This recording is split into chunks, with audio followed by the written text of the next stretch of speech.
Campy camp.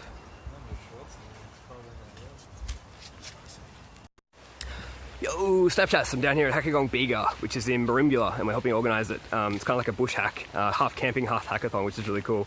Yeah. So Merimbula and the Bega Valley are one of those small coastal towns that are trying to basically become much more innovative and turn themselves into a startup and kind of creative maker culture, which is really cool.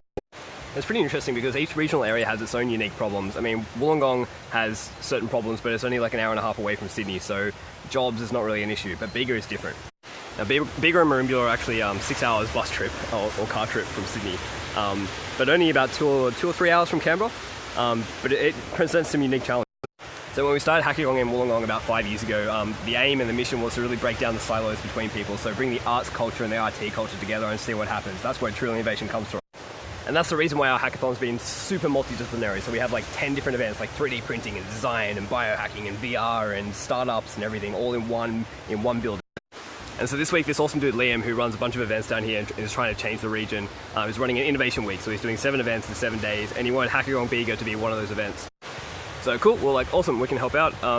But we had to think about it because, like, how do you get people to spend 6 hours on a bus, which is basically what we did for the first day 2 days ago. So what we figured is we'd de-emphasize the whole hacking and competition thing and make it more of an adventure and add some camping. So maybe combine a little bit of a bush stuff factor with a little bit of a hackathon factor, which has been pretty. And so naturally you combine bush stuff plus hackathon and you get bush hack. So we've been calling it like Australia's bush hack, which is kind of cool. And it's been fun. The vibe is like so different to a normal hackathon. It's actually really. This year's kind of like not a full bush hack, not a full bush stuff thing. There's a campsite and we've been camping and kind of, you know, drinking at night there, but there's actually a venue where we're hacking at, which has been a little bit different.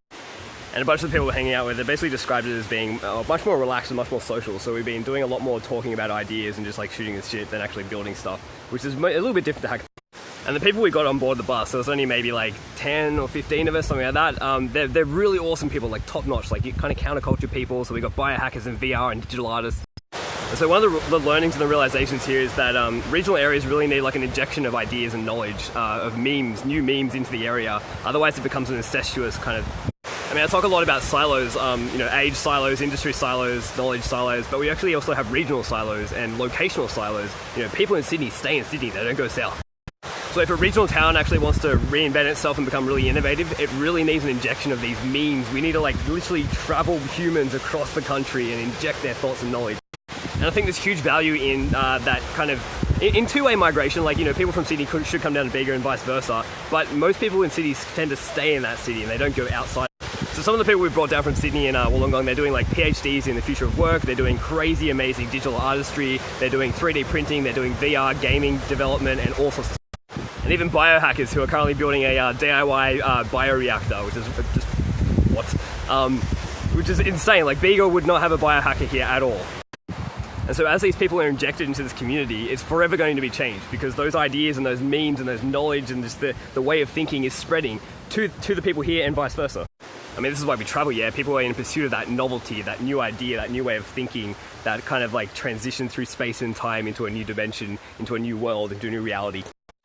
And on the bus, I kind of felt like we're like a traveling circus, you know, where we're all these highly technical, highly skilled people with different thoughts and different ideas traveling south to go and inject and spread our knowledge out. And so on a practical level, like, it actually could be a cool startup idea to have that, actually pay people to travel to these regional areas and take their ideas and skills and just do that almost like full time.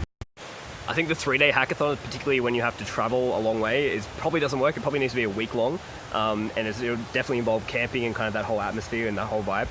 But so imagine if Hackathon could pay these people like a really good salary, say $2 grand, $3 grand a week to travel to these areas and just like teach workshops and just hack, just build stuff. I think something like that would be a win-win for both areas. I mean, it gets an injection of crazy, awesome, highly skilled people from the cities to come to regional areas and just like inject and share that knowledge with the people. And those people who love to travel, those kind of like counterculture types who are, you know, love camping and love just like talking to people and shooting the shit and drinking a few beers, smoking a few joints. It was pretty fun. I think it's actually a pretty good sell because you can say to these people, okay, cool, we'll travel around to these awesome areas, we'll have a ton of fun, you'll meet awesome people, you can teach them, you can spread your knowledge, we'll pay you, but you can also work on your own projects. And these regional areas would pay like, say, 10, 20 grand for a week-long group to come down and just teach workshops and run hackathons and just kind of like mesh with the people. Imagine hundreds of these buses taking like really, really talented people in both regional areas and cities and just like transposing them and just seeing what happens. Like they're injecting new memes into those areas. I mean, there's a 12-year-old kid here who's learning how to build a bioreactor.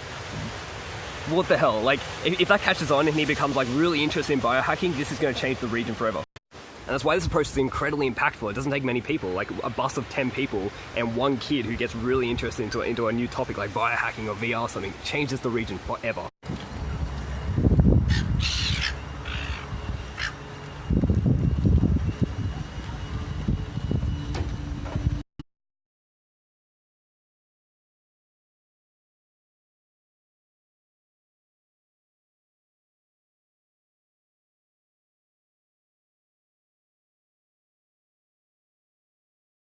Open up a very clear definition of what citizen science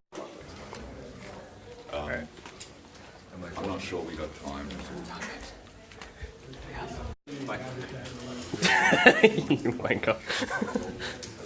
Oh, hi guys. What are you guys working on? Oh, cool. Yeah. Things, pitches.